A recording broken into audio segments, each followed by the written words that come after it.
नमस्कार किसान भाइयों आप मेरे हाथ में दो बोतलें देख रहे हैं। एक तो इफ्को तरल कंसोर्टिया की है, एक इफ्को बायो डिकम्पोजर की है। ये आजकल दोनों बोतलें किसानों के लिए वरदान साबित हो रही है। जो किसान भाई जैविक खेती करते हैं, ऑर्गेनिक फार्मिंग करते हैं, उनके लिए तो ये पहली सीढ़ी बन चुकी है ऑर्गेनिक फार्मिंग ये। और अगर जो किसान भाई अपने केमिकल फार्मिंग करते हैं, रासायनिक खेती करते हैं, अपने खेत में यूरिया डालते हैं, डीएपी डालते हैं, उन किसान भाइयों के लिए भी ये पहली पहचान बन चुकी है, पहली एनपीके खाद बन चुकी है, पहली जैविक खाद बन चुकी है।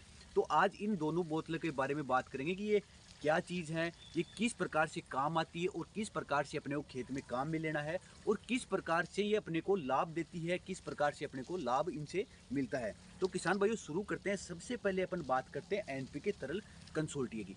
किसान भाइयों इसके अंदर कुछ जीवाणु, ये एनपीके खाद नहीं है, इसमें ये एनपीके खाद के जीवाणु है जो अपनी जो रासायनिक खाद डाल रहे हैं, जैसे अपने डीएपी डाल दी, यूरिया डाल दी, एमओपी पोटाश डाल दिया, या अपन गोबर की खाद डाल रहे हैं, उसमें कुछ पोषक तत्व है, नाइट्रोजन हो गया, फास्फोरस हो गया या पोटाश हो गया। इसके अलावा उसमें कुछ माइक्रो न्यूट्रिएंट्स, कुछ सूक्ष्म पोषक तत्व होते हैं।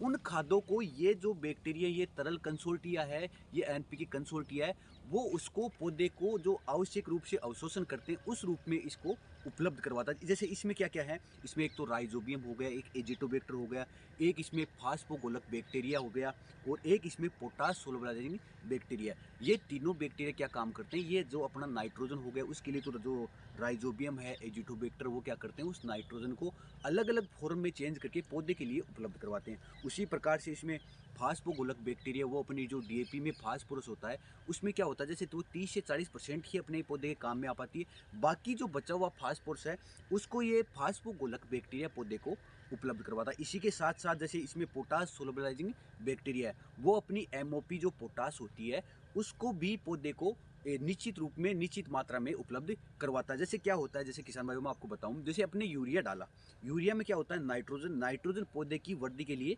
जिम्मेदार होता है। तो अब नाइट्रोजन को अपन ने डाला यूरिया के रूप में, यूरिया में होता है एमाइड, तो एमाइड पौधा ग्रहण नहीं कर सकता, तो एमाइड को बदलता है अमोनिया में और अमोनिया बदलता है नाइट्रेट में, और नाइट्रेट को पौधा नाइट्रोजन के रूप में ग्रहण करता है। तो अब जो ये तीन तीन फॉर्म हो गई, एमाइड से अमोनिया, अमोनिया से नाइट्रेट, ये तीनों चीज़ों में जो बदलने का कार्य करते हैं वो जीवाणु होते हैं। वो नाइट्रोजन वाले जीवाणु, जैसे इसमें राइजोबियम हो गया, एजिटोबैक्टर हो गया, ये बहुत सारे होते हैं। तो अभी तो आप दो की बात करते हैं, राइजोबियम और एजिटोबैक्टर।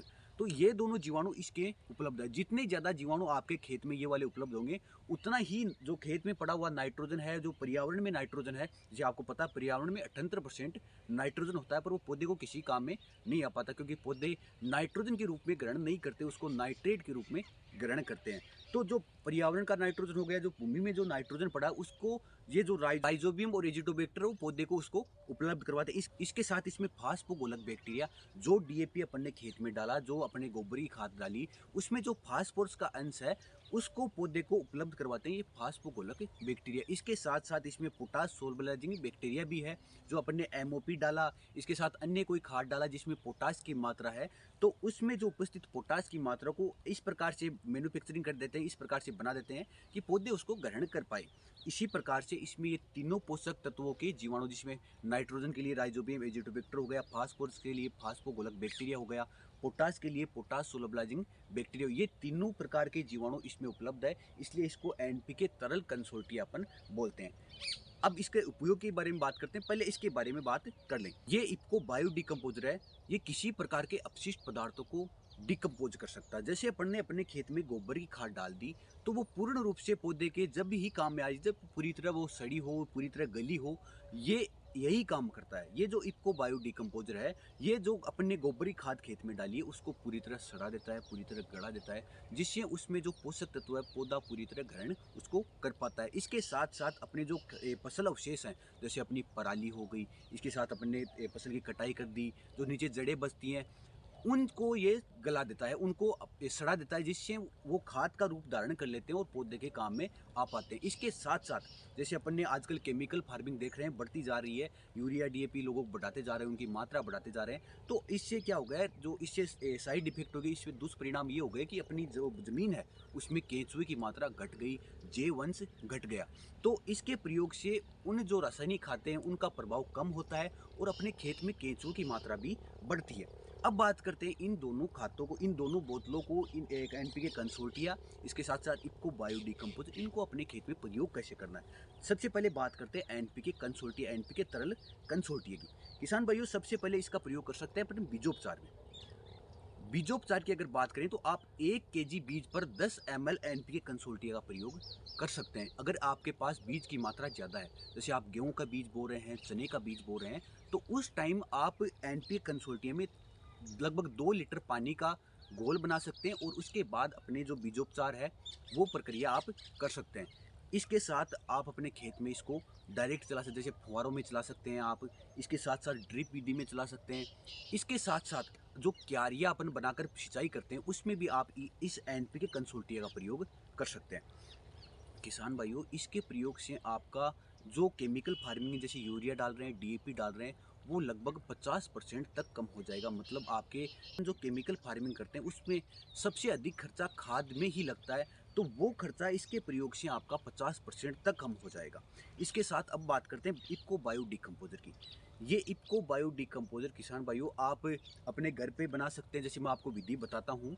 सबसे पहले इसमें क्या करते हैं, 200 लीटर जल लेते हैं, उसमें 2 किलो गुड़ का मिश्रण लेते हैं। उसके बाद इफको बायो डिकम्पोजर को उस जल के अंदर घोल लेते हैं और 7 से 8 दिन तक उसको अपन ढक के रखते हैं, जैसे मामूली कपड़े से ढक के रखते हैं। उसके बाद ये इफको बायो डिकम्पोजर का आपका घोल तैयार हो गया और इसको अपने को फसल के अंदर, खड़ी फसल में चला सकते हैं। गोबर की खाद जो ढेर लगा रखा है उसमें डाल सकते हैं। इसके साथ साथ अपनी ड्रिप में चला सकते हैं। इससे आपकी जो ज़मीन है वो भुरभुरी बनेगी, वायु का निष्कासन उसमें अच्छे से होगा, अपने पौधे की जो जड़ें हैं वो अच्छे से विकास करेगी और इसके साथ साथ अपनी ज़मीन में जैवअंश की मात्रा बढ़ेगी और केंचुओं की संख्या भी उससे बढ़ेगी। ये अपने लिए दोनों जो इफको बायो डिकम्पोजर है, ये एनपीके कंसोर्टिया, ये किसान भाइयों के लिए वरदान है। और अगर इसकी कीमत की अपन बात करें तो ये नाम मात्र की है। 110 रुपये में आपको ये एनपीके कंसोर्टिया मिल जाएगा। इसके साथ साथ ये 20 रुपये की शीशी में इफको बायो डिकम्पोजर आपको मिल जाएगा। किसान भाइयों, ये अगर आप खेतों में प्रयोग करते हैं तो आपका उत्पादन लगभग 20 से 30% तक बढ़ जाता है और आपकी जो ज़मीन में जैवअंश है वो बढ़ता है और केंचुओं की संख्या में भी वृद्धि होती है और आपका ज़मीन का जो पीएच लेवल बढ़ रहा है, कई जगह घट रहा है, वो भी आपका स्थिर रहता है, वो न्यूट्रल हो जाता है, वो 7 हो जाता है किसान भाइयों। तो हमारी यही राय है कि ये नाम मात्र के खर्चे में आप अपनी जो जैविक खेती कर रहे हैं, केमिकल फार्मिंग कर रहे हैं, उसमें आप इनका उपयोग कीजिए, जिससे आपकी खेती में आपकी जो लागत है वो कम हो और आपका उत्पादन भी बढ़ जाए और आपकी जो ज़मीन और जो स्वास्थ्य का नुकसान हो रहा है उसमें आपका सुधार हो। धन्यवाद किसान भाइयों। ऐसी अन्य जानकारी के लिए आप हमें कमेंट कर सकते हैं।